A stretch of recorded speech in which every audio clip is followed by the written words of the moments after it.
entiendo, y si no me corrigen, de que tienen bibliografía fundamental para toda esta parte, y vamos a tratar de combinar un poquitito la parte teórica con la parte práctica. En ese sentido, entonces, nuestro libro base va a ser el libro que les he pasado, Ingeniería Económica, de Leland Blanc y Anthony Tarkin. Creo que les he pasado, si no me equivoco, la sexta o quinta edición. Y en la parte inicial también tienen el texto establecido publicado en su debido momento por el ingeniero Fernando Pardo. Entiendo también que han fijado un horario para clases de ayudantía. ¿Qué día es el día de la ayudantía?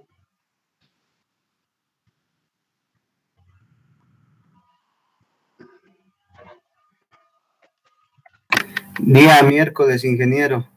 Miércoles, ¿a qué hora? ¿En qué horario? 15. ¿Perdón? Horas 20:15 es. 20:15. Entonces este miércoles ya van a tener algo y van a pasar. Bien. A medida y a partir ya de esta clase nos vamos a ir acelerando un poquitito y vamos a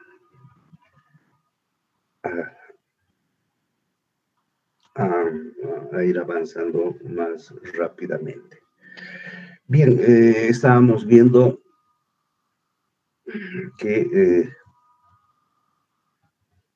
¿por qué es importante la ingeniería económica? Les decía, porque es un nexo entre la parte técnica y la parte contable, la parte económica, ¿no? Normalmente la ingeniería económica implica formular, estimar y evaluar los resultados económicos cuando existen alternativas disponibles para llevar a cabo un nuevo negocio, una nueva compra, etcétera, etcétera, ¿no? Normalmente la ingeniería económica, y también llamada matemática financiera en algunos rubros, y cambian un poquito a veces el léxico de decir las cosas, sobre todo cuando agarramos el léxico del sistema bancario, del sistema contable, ¿no? Hay algunos términos que vamos a ir repitiendo para que no les pille tan raro. Aparte de la ingeniería económica, es importante, ya estábamos desarrollando algo también, algunos conceptos muy, muy, muy generales sobre la microeconomía, que puede ser llamada así, algunos conceptos de la economía para su aplicación en nuestro medio, en Bolivia, o en una empresa pequeña, mediana, etcétera, etcétera.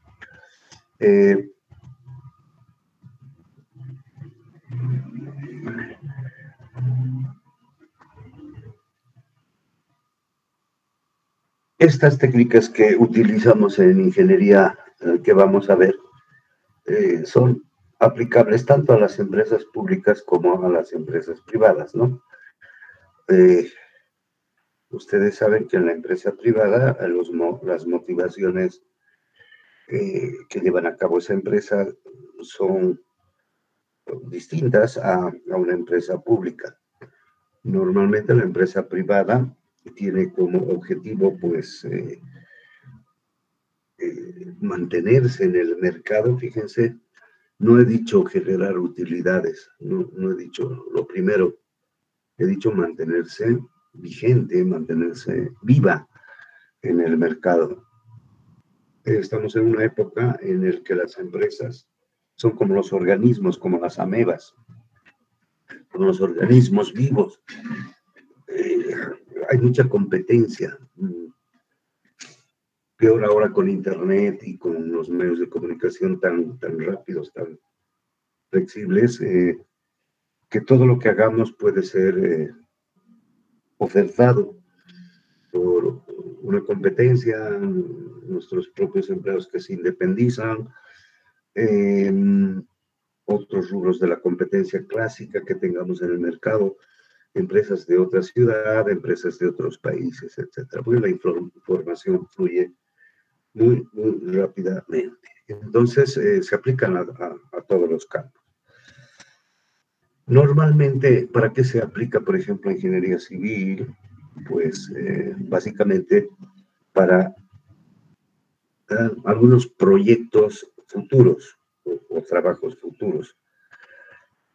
Y normalmente también pueden aplicarse estas técnicas para emprendimientos personales, ¿verdad? Si me compro un auto, si me compro una camioneta o si compro un edificio y cómo lo financio, etcétera, etcétera. Entonces importa. Les dije anteriormente, un concepto que tienen que tener claro es el rendimiento económico y el rendimiento financiero. Ambos son importantes, ¿no? Entonces, son importantes y les decía que el rendimiento, la fortaleza económica de una empresa es como la musculatura que tiene el cuerpo humano, el cuerpo viviente, ¿verdad? Y en cambio, lo financiero es como un sistema circulatorio de la sangre que lleva alimentos a cada una de las células, por muy lejanas que estén, desde el cerebro hasta los pies, en fin. En el momento en que empieza a fallar este flujo circulatorio, que empiece a existir falta de irrigación, falta de recursos para pagar impuestos, para pagar, en fin, una serie de necesidades que tiene la empresa, pues si tenemos eso, vamos a tener una serie de deficiencias que es como un proceso en cascada. Empieza uno, sigue el otro, no hay plata para sueldos, no hay plata para... ¿Por qué? Porque posiblemente hemos dado mucho crédito o no nos han estado pagando las planillas de avance o nos hemos metido en inversiones y estamos pagando créditos y no tenemos todavía ingresos. Entonces, eso hay que tener mucho cuidado. Bien. Los números que se emplean en ingeniería económica normalmente son estimaciones, como siempre. Como todo en la vida, al final de cuentas, no deja de ser una estimación. Mañana, al vestirnos, vamos a abrir la ventana y vamos a pensar, ¿va a llover o no va a llover? Vas a poder mejorar eso mediante un pronóstico de tu celular, la posición del satélite, etcétera. Pero aún así, los entornos meteorológicos, los entornos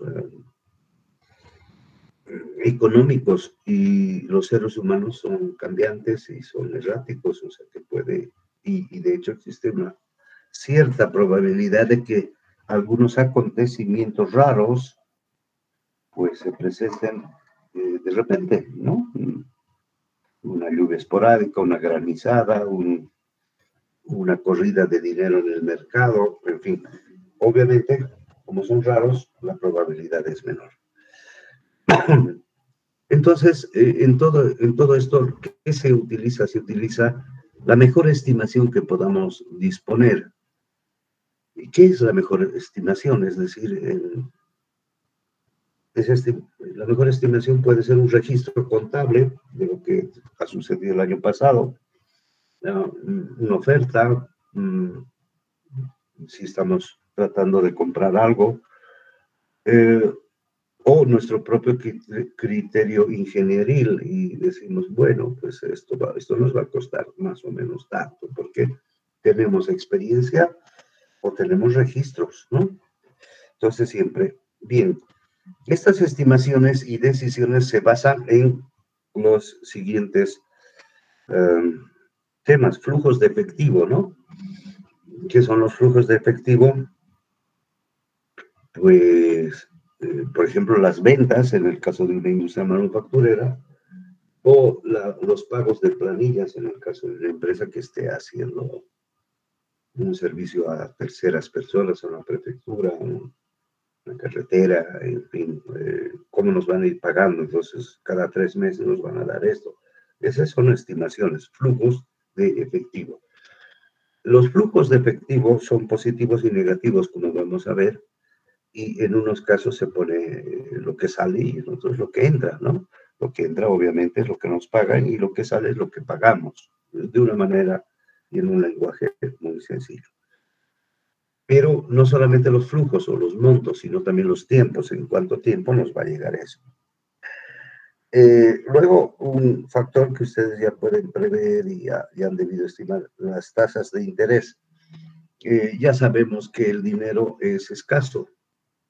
Bueno, todo en la vida es escaso. Y a medida que somos más conscientes, por ejemplo, con la propia naturaleza y tratamos de contaminar lo menos posible, nos daremos cuenta que aún el aire que puede estar todavía disponible y no nos cobran, pues debe ser tomado en cuenta como un elemento escaso. Ya, de hecho, podemos saber, o sabemos tener la intuición, de que la energía es escasa. La energía, ¿cómo se presenta? Energía eléctrica, energía de combustibles fósiles, energía de renovables, diésel, gas natural, etcétera. Esa energía tiene un costo por BTU, o sea, un costo por la energía misma, ¿no? Pero el agua, pues el agua igual, también tiene un costo. El agua está muy disponible, no, es muy abundante en la Tierra. 3/4 partes de la superficie está cubierta de agua, pero claro, es como, sí, pero está muy lejos, ¿no? Segundo, tiene sal. La sal no lo hace potable. Y tercero, está muy lejos de los centros de consumo. Por lo tanto, el agua, que puede ser un derecho humano, se convierte en un derecho humano que tiene un costo, porque alguien tiene que potabilizar esa agua, alguien tiene que ponerle, ¿no?, el cloro, tratamientos de oxigenación y llevar a los centros de consumo y hacer el mantenimiento de la red. Todo eso alguien lo tiene que pagar. Y si no tenemos un precio al usuario final, pues este bien se dilapida, se bota, uno no lo usa racionalmente. Es como dice el refrán popular, uno no aprecia las cosas hasta que no se da cuenta que falla, ¿no? Y si no, tuérzanse un dedo o afectense un brazo, y se van a dar cuenta que ella había estado y que sin ese brazo, qué importante había sido. Pues cuando te duele, cuando lo estás empleando, recién te das cuenta que el brazo existe y que ahí lo tenías, ¿no? Que dice sin agua, sobre todo nosotros que somos citadinos, que al final de cuentas no tenemos la posibilidad de acceder a una fuente distinta de lo que es mapa, de lo que es, nos vamos a dar cuenta que sin energía, sin agua, etcétera, etcétera, habría sido muy complicado vivir. Para ustedes inclusive ya se vuelve una necesidad el celular y dices, ¿cómo podían vivir antes sin la comunicación? Entonces, esos recursos escasos hay que optimizarlos, hay que controlarlos, ¿no? Y el interés es una medida del costo del dinero en el tiempo, ¿no? Entonces, también es un recurso escaso, porque a nadie le sobra el dinero. Y cuando uno es rico, pues aún así quiere tener más dinero, eso es parte de la naturaleza humana. Y ya si llevamos hacia una empresa, si la empresa es grande, pues quiere seguir creciendo. Porque además hay el principio de que si no creces, si no avanzas, en realidad lo que estás haciendo es de crecer, porque otras empresas van a ir creciendo. Entonces, las empresas son como un organismo vivo, tienen que sobrevivir y luchar con la competencia, etcétera, ¿no? Y entonces, las tasas de interés son los rendimientos, y ustedes saben que existen pues varias alternativas para hacer crecer las inversiones. El interés también nos sirve como una medida para hacer comparaciones y equivalencias de dinero entre el dinero que tenemos ahora y el que podríamos tener al fin de un periodo determinado, si de por medio existe un interés. Y luego hay otro aspecto que hay que tomar en cuenta: la medición del beneficio económico, ¿no? Mediante una serie de comparaciones que son muy importantes y que nos van a permitir elegir una alternativa de negocio, ¿no? Bien, estos son los pasos que hay que tomar en cuenta. Ya lo hemos visto, lo voy a achicar un poquitito.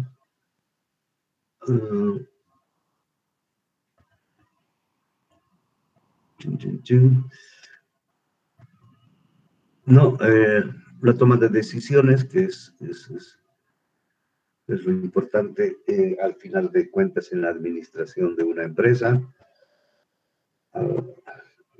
Ese es el trabajo de un administrador, de un gerente, de un técnico, de un ingeniero, de un ingeniero civil, de un ingeniero o de un economista, de un administrador, es tomar decisiones. ¿Qué implica tomar decisiones? Avanzar, retroceder, contratar, despedir, comprar, vender, etcétera, etcétera. Al final se resume en eso, ¿no?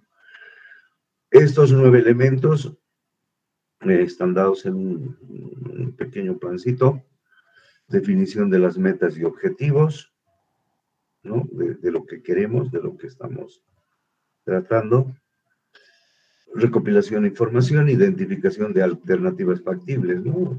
Por ejemplo, tenemos un problema de alquiler de transporte pesado. Entonces, la alternativa puede ser comprar 5 camiones, una pala. Entonces, identificación: ¿qué alternativas tenemos? 2 palas, un camión; 2 camiones, una pala; un solo camión, etcétera. Elección de un criterio para buscar alternativas. En este caso, normalmente el criterio casi siempre es el económico, pero también implica a veces el tiempo, ¿no? Porque ya hemos dicho que no es lo mismo tener 1,000 bolivianos ahora en el bolsillo que tener esos 1,000 bolivianos dentro de 10 años.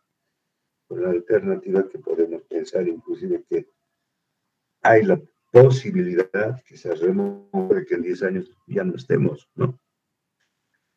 Tenemos que hacer un modelo. En este caso, nosotros nos vamos a manejar, ¿no? Predicción de los resultados, elección de la alternativa, todo eso, y implementación, etcétera, etcétera, implementación. Voy a poner un grafiquito que está en el libro. Permítanme, no sé, en ese libro que les he pasado, en el LEDA, no sé si está aquí o allá, pero a ver.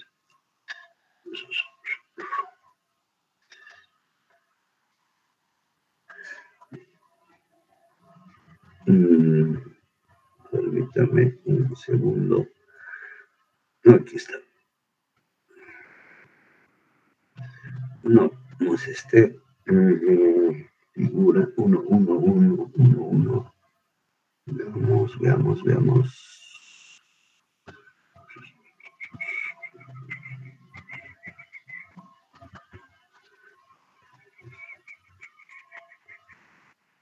Déjenme ver.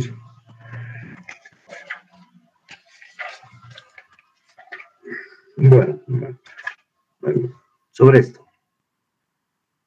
Pasos en proceso para la toma de decisiones.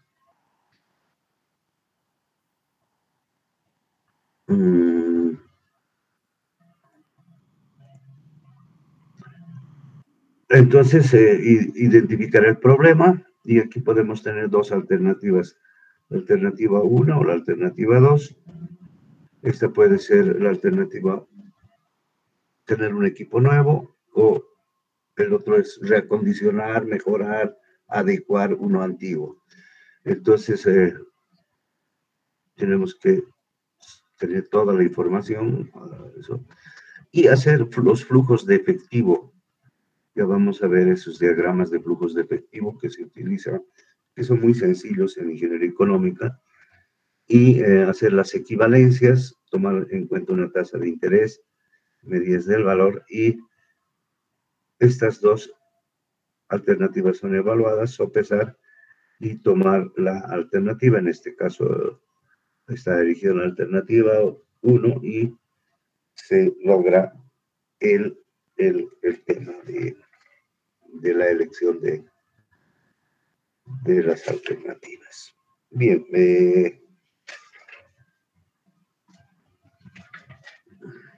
vamos y retornemos.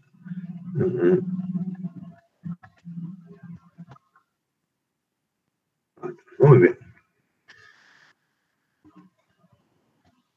Entonces, fíjense, aquí dice cada dólar que se gasta o que se tiene intención de gastar, cada boliviano que se tiene intención, se convierte en una base de toma de decisiones económicas.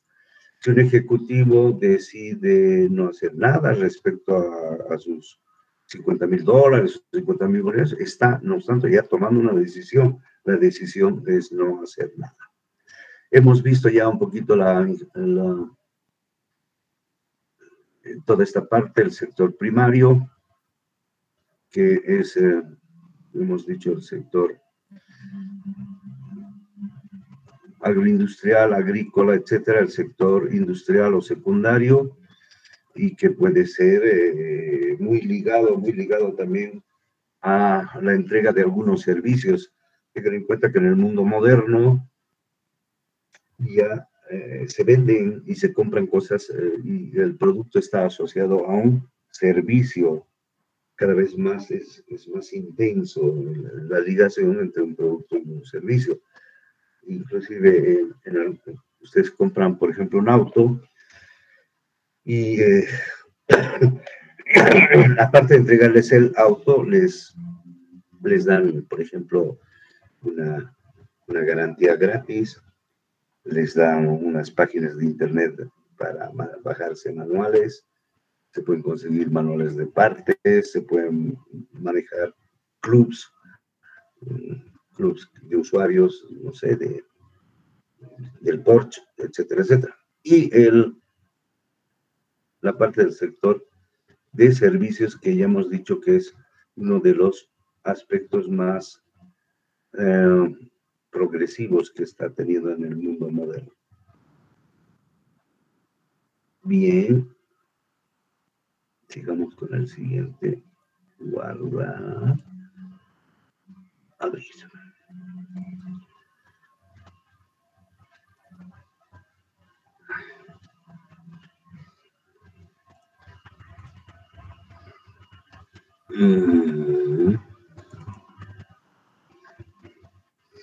Bien, continuando con el libro de texto, capítulo 1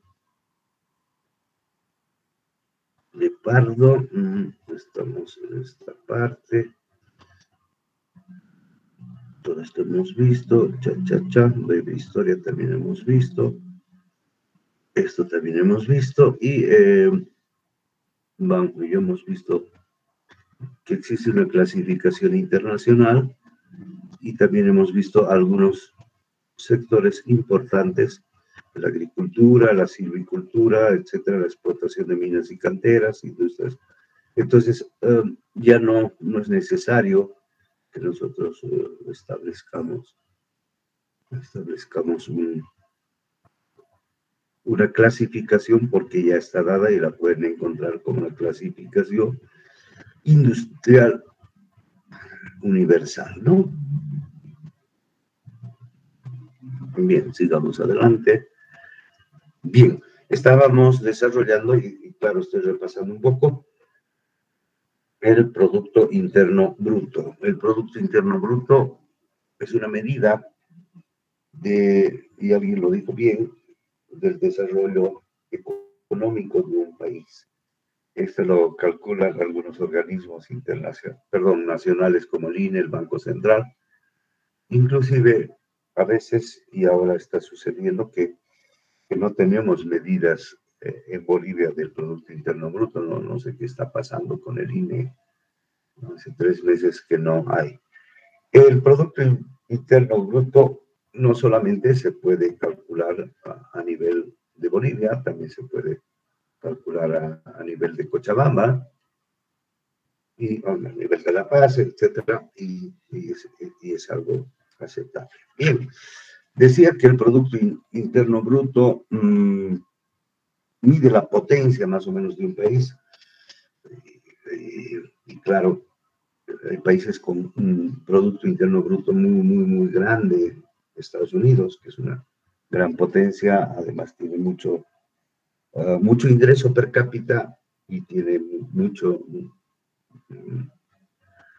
población, entonces ambas cosas potencia. También tenemos un Producto Interno Bruto muy poderoso, el de China, el de Alemania, Inglaterra, Japón, en fin, ya saben, los productos grandes. Y el Producto Interno Bruto en Bolivia debería más o menos saber cuánto es del año pasado. Ese puede ser un dato que les pregunten en algún parcial, porque o el ingreso per cápita, ¿no? Si tú agarras el Producto Interno Bruto y divides entre la población, toda la población, en Bolivia debe estar alrededor de 11 millones, entonces vas a tener el ingreso per cápita. Bien.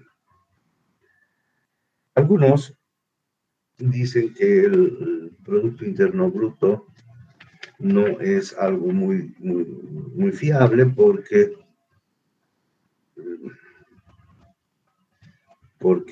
al final de cuentas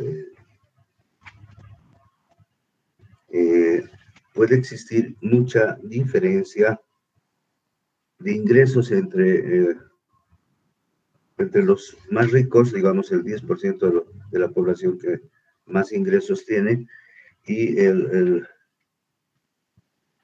10% de la población que menos ingresos tiene. Entonces, eso en algunos... A ver, voy a ponerles aquí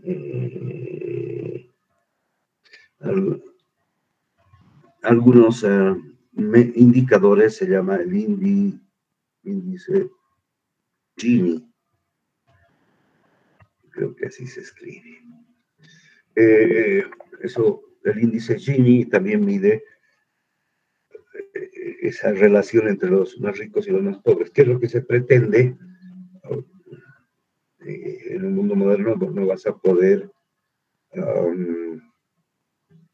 eliminar la pobreza, y tampoco sería bueno eliminar la riqueza, obviamente.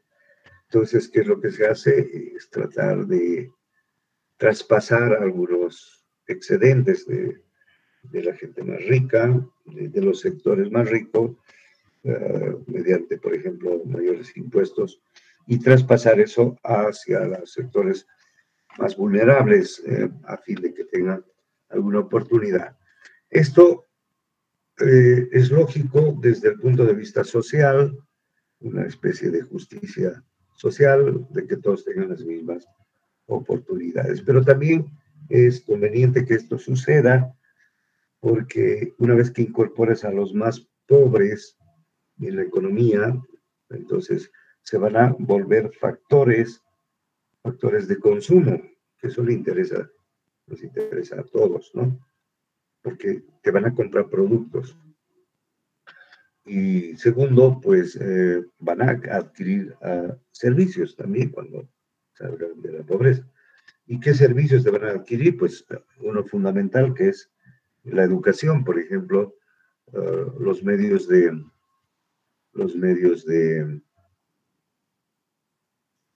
los medios de, de información que pueda acceder la gente más pobre para obtener una cultura de trabajo mejor, de consumo, etcétera, y se van incorporando. Entonces, esa idea también existe. Los países, ustedes pueden ver en internet, la verdad es que no estaba dando esta materia hace buen tiempo, posiblemente. Voy a ir reuniendo más datos poco a poco, si tienen un poco de paciencia. Entonces podemos encontrar, por ejemplo, cuál es el índice Gini para los distintos países, ¿no? Hay países que su diferencia entre los más ricos y los más pobres es menor, y hay otros que la diferencia es mayor, ¿no? Entonces no es conveniente que haya tanta diferencia. De arriba, porque eso es más fácil, ¿no? Expropias, pones restricciones a las exportaciones, pones impuestos muy altos, etc. Si haces todo eso, ¿qué vas a hacer? Desalentar la iniciativa privada, fuga de capitales, porque al final de cuentas, o fuga de inversiones, que no es tanto el problema de fuga de capitales, sino que no llegan inversiones.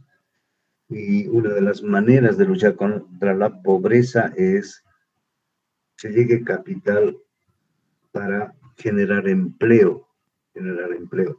Esa es la idea. Por ejemplo, nosotros necesitamos en Bolivia grandes capitales para hacer explotación y exploración del gas natural, el petróleo, tal vez. Tenemos extensiones muy grandes y poco exploradas de petróleo, de gas.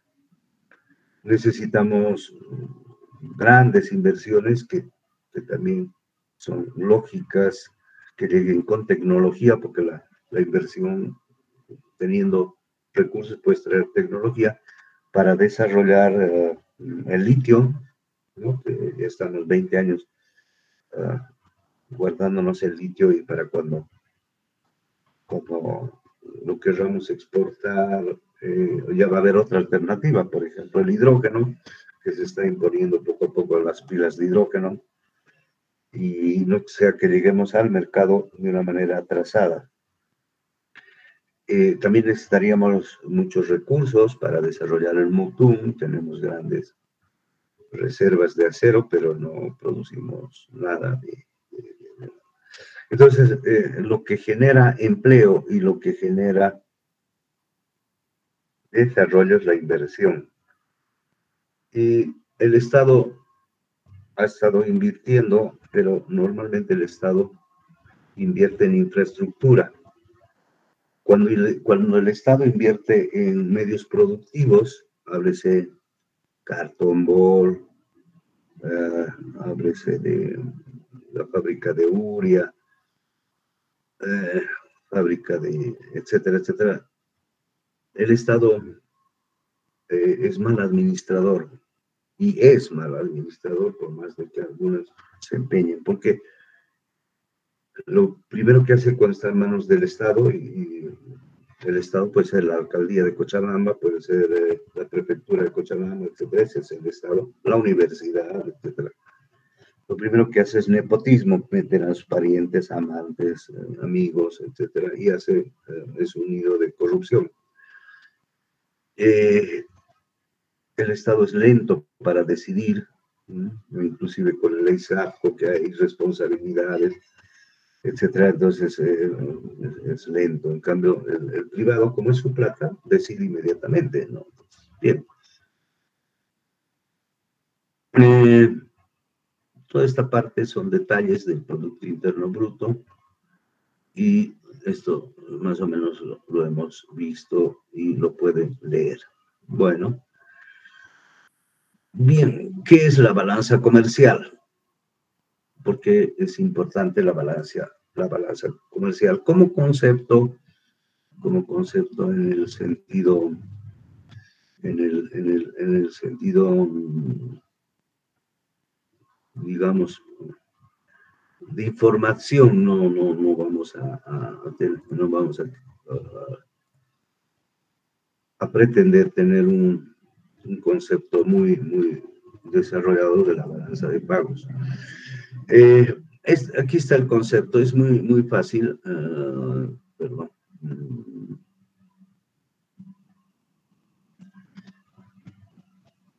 Un segundito.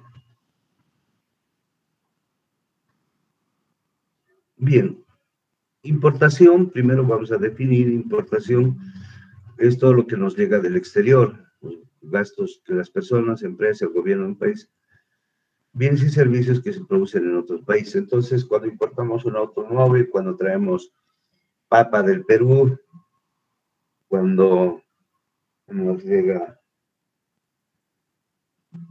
droga del Perú, etcétera, estamos importando.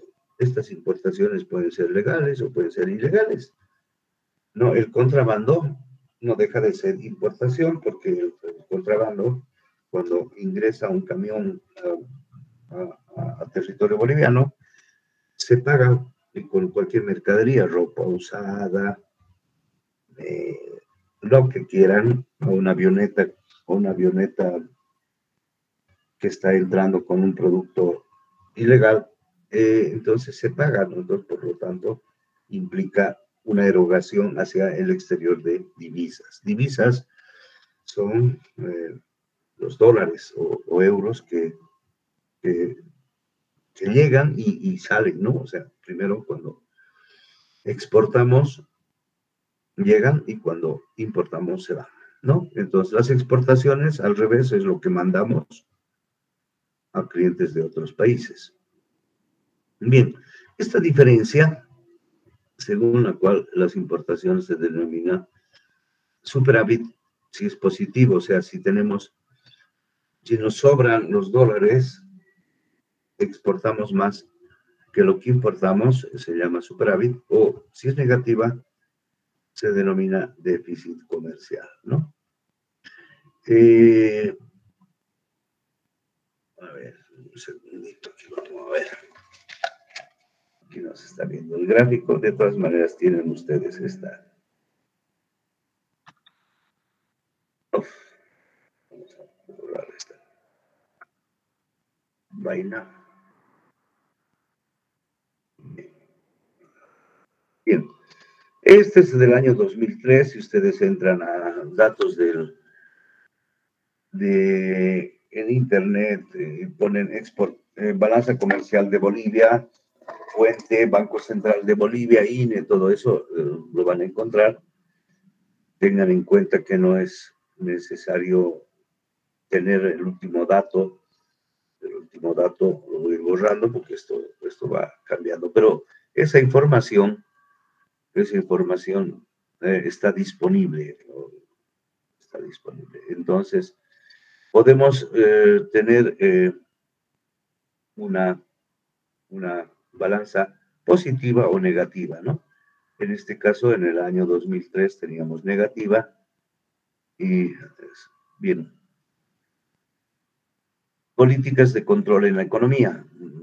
Hablaremos, no sé, brevemente de este tema para que tengamos una idea aproximada de cómo las decisiones del Estado, las decisiones del gobierno, perjudican o ayudan, a veces perjudican más que ayudar, perjudica. Bien, políticas es algo como el control fiscal o de gastos del gobierno, el control cambiario y el control de emisión monetaria. Fíjense, estas tres deberían más o menos tener un concepto de memoria. Tres. El control fiscal, lo que gasta el gobierno, el control cambiario y el control de emisión monetaria. Bien, el primero, control fiscal, lo que gasta el gobierno, ¿no? Voy a leer para ayudarme un poquito. Se entiende por política fiscal al conjunto de medidas relativas al régimen tributario. Cuando estamos hablando del régimen tributario, estamos hablando de temas de impuestos, ¿no? El gasto público, lo que gasta el Estado. ¿En qué gasta el Estado? Pues en muchas cosas, en pagar sueldos a los maestros, en pagar sueldos a las Fuerzas Armadas, a la policía, a los médicos, etcétera, a los diplomáticos, al presidente, a la Cámara de Diputados, en fin. Y el Estado no solamente es el gobierno en La Paz, el Estado es las alcaldías, gobernaciones que tengamos en cada lugar. Entonces, eso es lo que gasta el Estado, ¿no? Bien. La política fiscal depende de lo que se considera en cada país que debe ser la función del Estado. Puede ser muy intensa,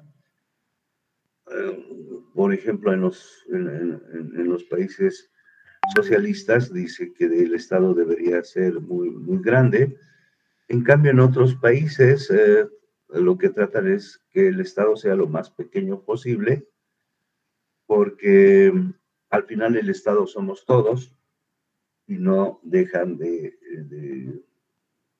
ser nuestros impuestos, ¿no? El propósito fundamental de la política fiscal es crear ahorro público suficiente para hacer frente al volumen de inversiones planeadas y adquirir recursos adicionales mediante el endeudamiento externo e interno. Bien, es decir, el Estado tiene que tener dinerito para generar más dinero. ¿Y cómo puede generar más dinero el Estado? Pues prestándose plata de afuera. Falta saber si te quieren prestar, y hay que tomar en cuenta también que te pueden prestar, sí, pero ¿a qué interés? Hay que tomarlo en cuenta.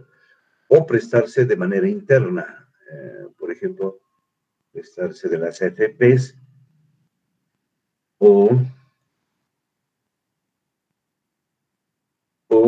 prestarse, por ejemplo, de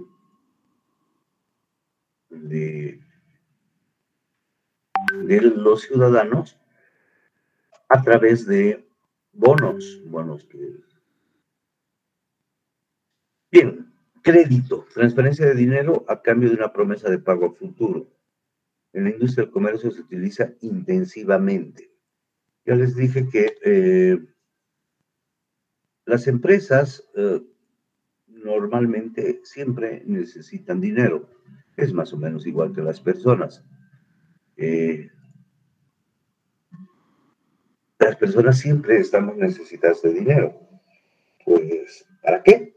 Puede ser para vivir mejor, gastar más, viajar, comer mejor, todo eso, para educarte o para crecer, ¿no? Pues tú quieres adquirir un bien, un departamento, etcétera, mandar a tus hijos a estudiar o hacerlos estudiar en el interior, entonces puedes, no necesariamente te prestas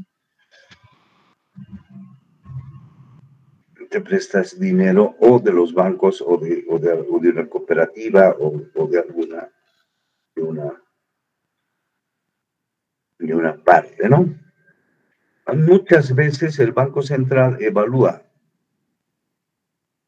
si este crédito creando bonos o creando algunos mecanismos para priorizar un flujo adecuado de recursos financieros.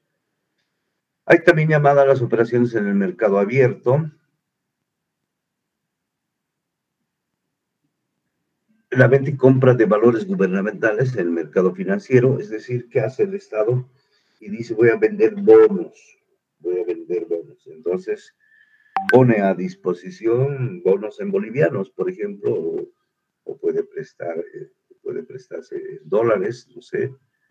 Y estos bonos que se prestan tienen un interés. Entonces dicen, tú vas, compras del Banco Central un bono en 1.000 bolivianos y al cabo de un año te voy a devolver 1.100. Entonces, ¿qué estamos teniendo? Un bono de plazo fijo con una tasa de interés. Pero muchas veces el Estado genera déficit y hemos visto que genera déficit porque gasta más de lo que tiene. Ese déficit público puede ser financiada, ¿no? Emitiendo, por ejemplo, algunos bonos o prestándose plata de los propios bancos o del exterior. Cada vez más, pero es más difícil que prestarse en este mundo porque hay mucho riesgo, ¿no? Y peor con la pandemia. Ustedes también pueden encontrar esta tablita del crecimiento del gasto público. Fuente, Banco Central de Bolivia. Vamos a ver.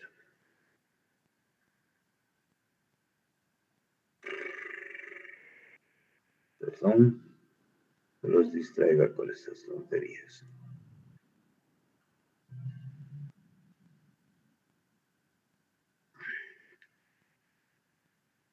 Entonces, hay tres formas que hemos visto, ¿no? Los bonos, los créditos que se hace el país y son las formas de financiar y esa es una de las actividades que puede hacer el Banco Central, que es el Estado. ¿Qué es la política cambiaria? Bueno, dentro de las atribuciones también del Estado está de fijar o administrar la paridad, es decir, el precio del dólar. Ustedes saben que hace 2 o 3 o 5 años ya, por lo menos, el dólar está en 6.96. Anteriormente, el dólar estaba a 7.05 y luego bajó y de alguna manera está manteniéndose en 6.96 en Bolivia. Ese valor que pagamos o que nos pagan por tener dólares o adquirir dólares o vender dólares. ¿Cómo entran los dólares a Bolivia? Pues ya sabemos que entran por exportaciones, por lo que nos pagan de soya, nos pagan de zinc, nos pagan de plata, de madera, etcétera, etcétera. Eso llega de una manera legal o ilegal, como en el caso de la cocaína, que se exporta. Entonces, puede existir un cambio fijo o una flotación, o sea, una flotación cambiante. No, no hay mucho que explicar. El cambio fijo logra una estabilidad de cambio por medio de una intervención del Banco Central, etcétera, etcétera. En algunos países es fijo, en otros es variable. Eso dejan, por ejemplo, antes existía el Bolsin y el Banco Central ponía a la venta 20 millones de dólares y el mercado financiero ofertaba. Bueno, eso es más o menos lo que tenemos. A ver, dijo el ciego.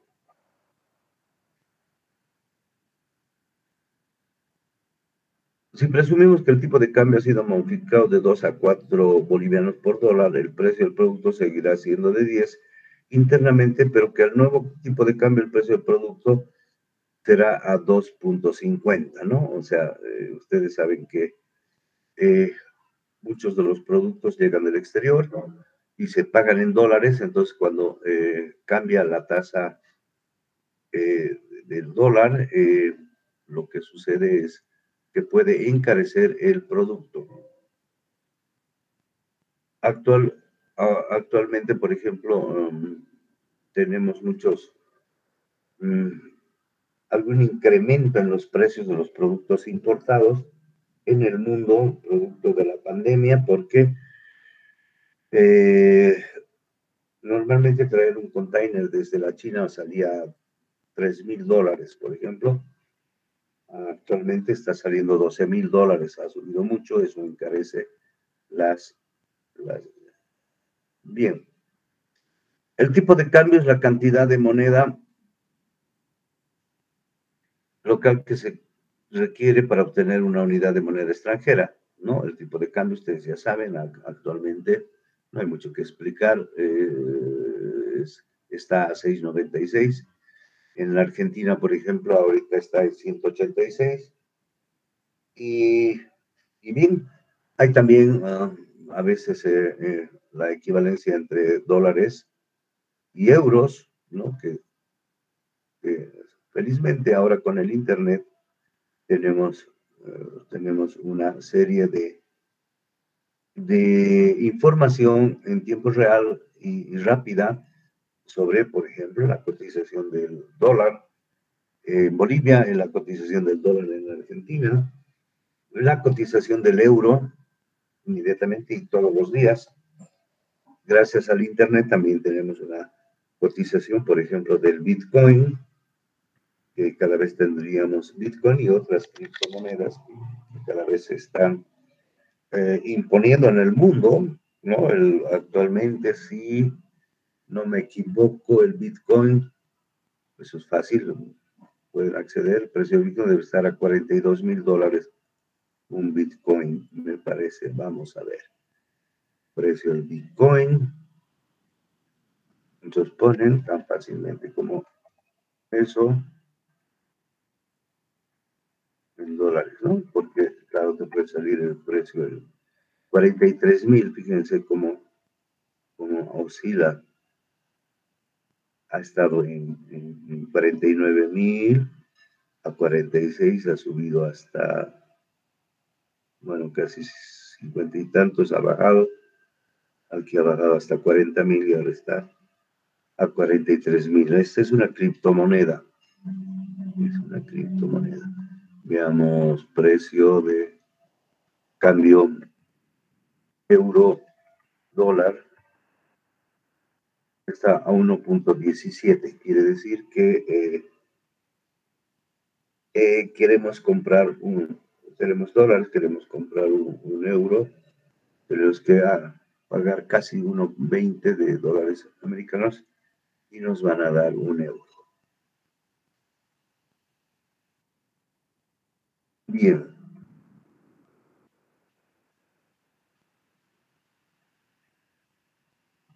Déjenme un minutito me voy a traer un vasito de agua. Déjenme un minutito, un poquito de paciencia y continuamos con las políticas monetarias. Entonces hemos visto la política fiscal, la política de control de divisas y las políticas monetarias que vamos a ver ahora y que tienen que ver con la inflación y vamos a ver qué es la inflación. Un minuto. Voy a estirar las piernas.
Bien, gracias. Pues políticas monetarias. Fíjense que no pretendo que sean expertos en esto que están leyendo, pero por lo menos que tengan un concepto público, un concepto, perdón, genérico. En Bolivia, en todos los países, lo que se hace es un presupuesto. El gobierno, a través del Ministerio de Finanzas, hace un presupuesto para el siguiente año, por ejemplo, la siguiente gestión, y proyecta lo que va a ganar, lo que va a ingresar al Estado y lo que se va a gastar. Entonces, debería, en teoría, estar nivelado,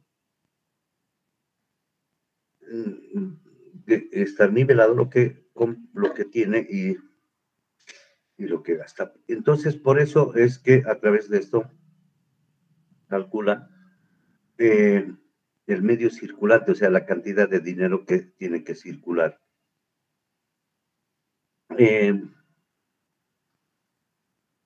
La oferta monetaria, ¿no? Como tal. Y hay estos conceptos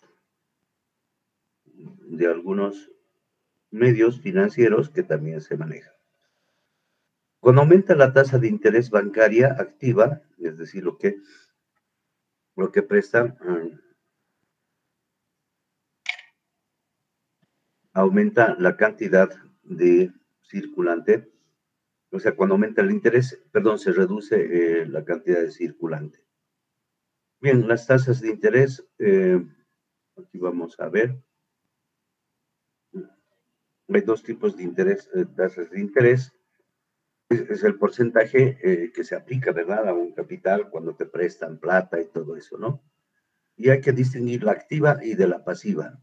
La activa es,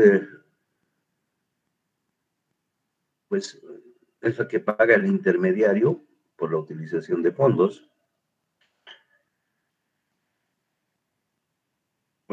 Y la pasiva es lo que nosotros pagamos al banco, y la activa es lo que el banco nos paga, ¿no? De una manera muy sencilla. Aquí tenemos esta grafiquita, tasas de intermediación Fíjense, aquí lo vamos a entender mejor. Tasas de intermediación financiera. Este es un banco y cuando presta al público, le presta pues a un interés determinado y se llaman tasas pasivas. Cuando los prestatarios, que puede ser cualquiera de nosotros, hace un depósito a plazo fijo, en caja de ahorros, todo eso, le ponemos dinero al banco intermediario, al Banco Nacional, al Banco de la Unión, etcétera, entonces nos paga una tasa de interés. A veces las tasas de interés son en moneda nacional y a veces las tasas de interés son en moneda pues extranjera, ¿no? En dólares. Decirles que actualmente las tasas de interés en el mundo están relativamente baratas. Bueno, ya saben que el concepto de barato y caro es muy relativo, ¿no? Lo que yo puedo definir como barato, pues para ustedes puede ser caro. Y obviamente es así en la vida. Cuando yo presto plata al 10%, digamos yo que soy el prestamista, me parece poco, pero al que le cobran le parece mucho, entonces es muy relativo. Pero sí, se podría decir que hay mucho dinero todavía en el mundo, por lo tanto los intereses no están tan caros como lo estuvieron en otras épocas. Entonces queda claro ese concepto. Vale la pena también distinguir entre tasa real y tasa nominal. La tasa real, nivel porcentual, que alcanza durante un cierto plazo, descontando la inflación ocurrida en el mismo lapso. Vamos a suponer que en Bolivia hay una tasa de inflación, enseguida vamos a inflación anual del 6%, ¿no? Y en el banco tú dejas la tasa que te paga el banco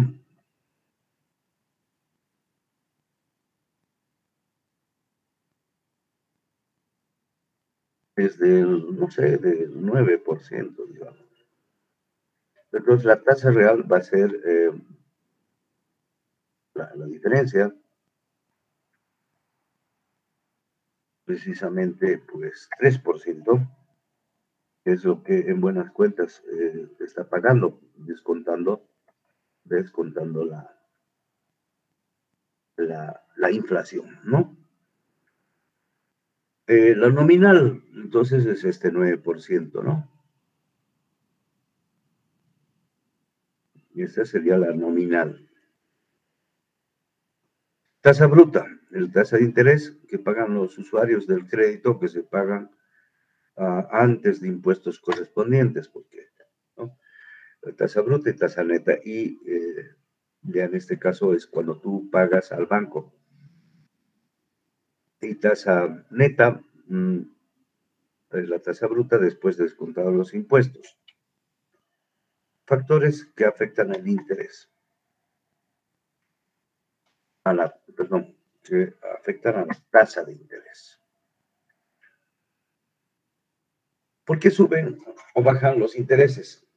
Pues el interés es como cualquier producto, es como los tomates también. Depende de la oferta y la demanda, ¿no?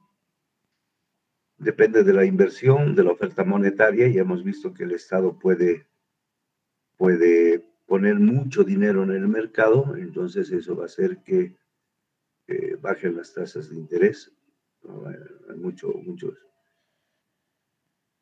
no, oferta y demanda, o sea, es el Estado el que controla el Banco Central, el que controla las tasas de interés mediante una intervención.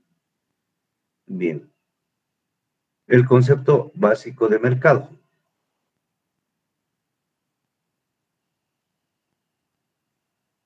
Vamos a ver, me voy a hacer ayudar. busco a alguien para que me ayude. Este voy a borrar, que no me gusta que salga aquí. Bien.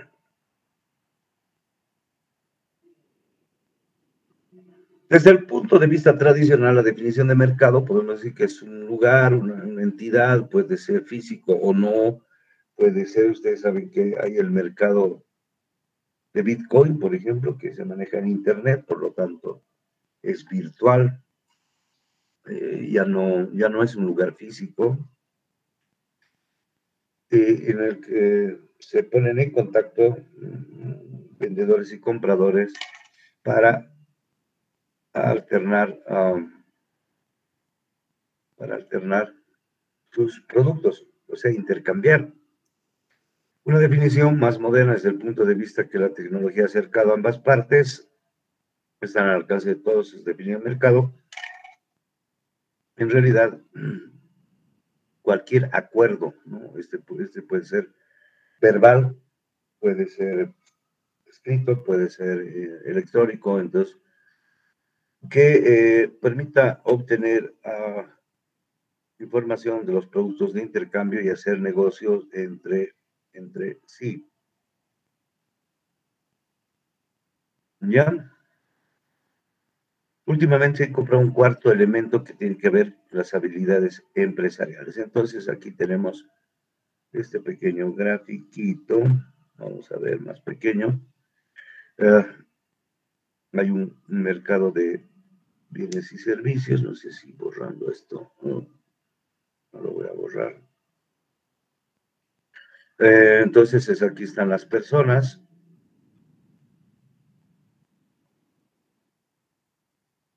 Aquí están las personas que acuden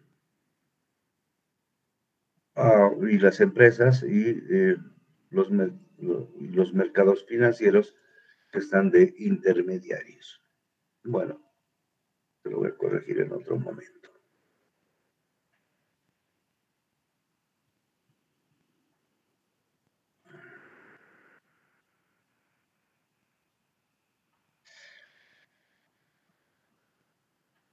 Un segundito y pasamos a otro tema.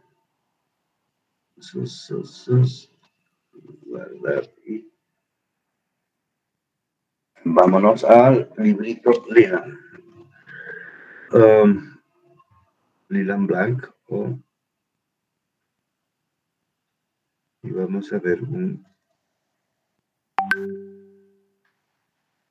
Bien, vamos a ver qué es la tasa de interés y qué es la tasa de rendimiento. Y hemos visto que el interés es una manifestación del dinero en el tiempo, ¿no? Es el costo del dinero en el tiempo. El interés es la diferencia entre la cantidad final que obtenemos, que nos devuelven, y la cantidad original antes del precio. Si la diferencia es nula, no hay interés. Y existe el interés pagado y el interés ganado, ¿no? Es lo que hemos visto en las tasas activas y pasivas. Entonces, al final, el interés es la cantidad que tenemos ahora menos la cantidad original. Aquí tenemos un pequeño ejemplito muy sencillo y ya desde las siguientes clases vamos a plantear algunos ejercicios para que los puedan resolver en clases en directo o algunas tareitas para que vayan bien. Un empleado de una empresa determinada solicitó un préstamo de $10,000 el 1 de mayo y debe pagar un total de 10,000 exactamente un año después. Determine el interés. Entonces, fíjense, 10,700 va a pagar menos 10,000 son 700. 700 entre el valor original por 100 es el 7% anual. Así de sencillo. Este otro ejemplito. Esta empresa tiene planes para solicitar un préstamo de $20,000 durante un año al 9%, ¿no? Para tener un equipo de grabación. Calcula el interés y la cantidad total después de un año. Pues es muy fácil, 0.09 por 20,000, 1,800, entonces pagamos 20,800. Aquí tenemos Es tan sencillo que me da vergüenza explicarlo. Tenemos la cantidad original, un año después es el periodo de tiempo, este es el incremento que ha generado 1800, etcétera, etcétera. Desde la perspectiva de un ahorrador, un prestamista o un inversionista, el interés ganado es la cantidad final menos la cantidad inicial, lo mismo que antes. Aquí tenemos no sé qué.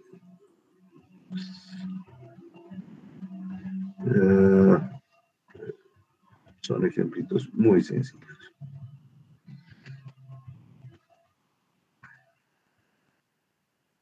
Bien, a ver. Bien. Pasaremos.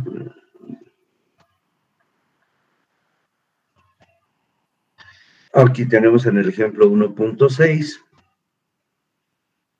Todo esto supongo que lo tienen en el PDF que les he enviado. Carajo, perdón.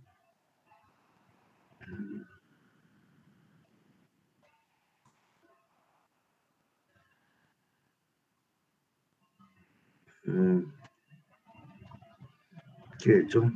No, está más arriba. En este ejemplo hemos dicho el 1.6, creo.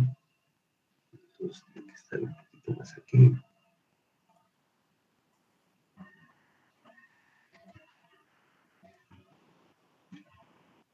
No. No, es que me he cambiado de... Bueno, ahora sí. Disculpen el errorcito. Estamos con este ejemplito 1.6. Ya les digo, es muy sencillo hasta ahora. Delco fabrica baterías para automotores, para los concesionarios General Motors, a través de distribuidores particulares. En general, las baterías se almacenan un año y se agrega un 5% anual al costo para cubrir el cargo de manejo de inventario para el dueño del contrato de distribución. Supongamos que usted es el dueño de las instalaciones de Delco ubicadas en el centro. Realice los cálculos necesarios a una tasa del 5% para demostrar cuáles de las siguientes declaraciones a lo cuáles son verdaderas y cuáles son falsas. Fíjense, este puede ser el típico pregunta de examen. Entonces, hay varias opciones. La cantidad de 98 hoy equivale a 105 un año después. El de 209 para camión hace que al siguiente valga 205, etcétera. Y ahí está la solución. Fíjense los datos. Perdón. Aquí tenemos las baterías se almacenan y tienen un interés del 5%. Entonces, hay que jugar con este interés del 5%. Y en la primera alternativa, 98 más el 5%, 102. Entonces, esta alternativa es falsa. En la segunda alternativa es al revés, 205 lo divides entre 1.05, 195, por lo tanto es falsa. Un costo de 38 igual a 39, 38 dividido por 0.05 igual a 39, 90 es verdadera, falsa, y esta también es verdadera. Fíjense que puede haber dos alternativas. Y la inciso E, un cargo por manejo de inventarios acumulados en un año de inversión en baterías con valor de 2.000 es de 1.000, ¿no? El cargo del 5% anual es de $100 por intereses, ¿no? El 5% de 2.000 es 100, por eso hablamos de carga. Bien, nos vamos a quedar aquí porque hay algunas personas que no tenían esto, y esta partecita vamos a arrancar el miércoles, ya con ejercicios más ágiles y tratando de avanzar un poco más rápido y vamos a ver la diferencia entre interés simple e interés compuesto. Si hay alguna pregunta, por favor, háganla. Muchachos, Ingeniero, buenas tardes. buenas tardes. Le tengo una consulta sobre el horario del día de hoy. Sí, señor. La vamos a pasar todo el lunes a esta hora. ¿No lo podríamos cambiar por la noche? Es que yo ¿A qué tengo hora choque y ¿A no qué se me hora va a hacer posible. preferirías? De las 8:15 en delante o de las 6:45, no hay problema. A ver, vamos a hacer un pequeño sondeo. A mí me vendría bien, no tengo ningún problema. Vamos a hacer un pequeño sondeo. A las 20:15, ¿hay alguna persona que tiene problemas? Levante la mano.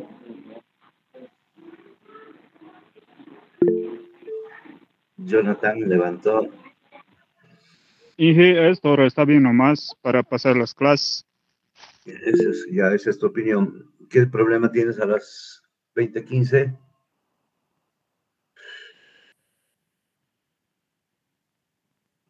Ronald, hablen. Inge, yo tengo choque también con Sani 2 a las 20:15, entonces está bien esta hora. Tú no tienes problema. ¿Quiénes tienen problema hoy? Hablen. Ingeniero, a esta hora de las 11 tenemos otras clases, solo los dos. Sí, ¿quiénes? ¿Qué materia?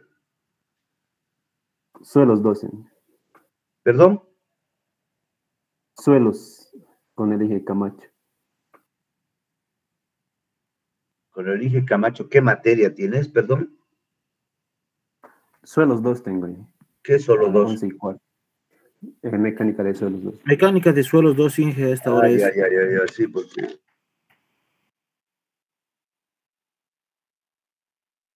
La mecánica de suelos 2. Ingeniero, yo tengo choque a 11:15. ¿Qué materia? Computación. ¿Es del mismo semestre?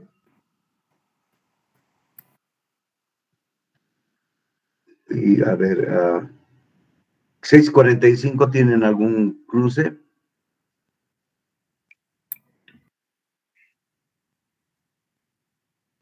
¿18:45? No, Inge, está bien. Tenemos ninguno. Levanten la mano. No hablen todos a la vez. Inge, disculpe, a las 18:45 tengo choque con Carreteras 1 con el ingeniero Vera. Ya, se está haciendo medio complicado.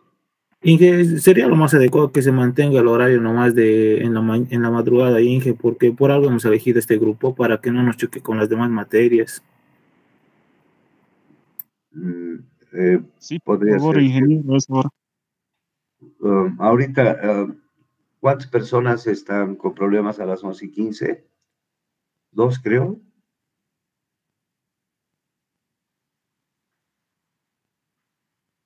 Ocho manos de la primera a la última. Baja la mano a todos.